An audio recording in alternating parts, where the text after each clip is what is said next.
Vir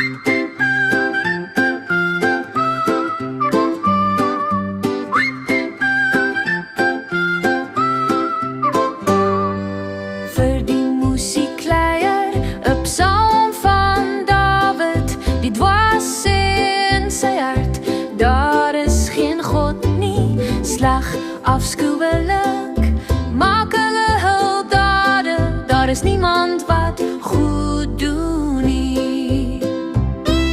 Die Heer het uit die hemel neergesien op die mensekinders, om te sien of daar iemand verstandig is, wat na God vra.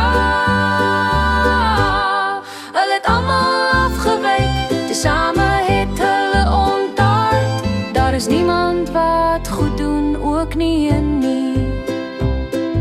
Het al die werkers van ongeregtigheid dan geen kennis nie, die wat my volk opbeet asof hulle brood eet, hulle roep die Heer nie aan nie.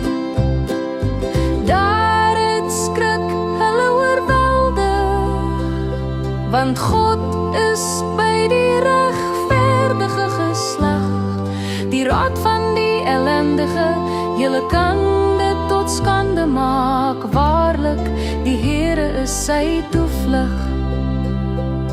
Ag, mag die verlossing van Israel uit Sion kom, as die Here die lot van sy volk verander, dan sal Jakob juig, Israel sal bly weer.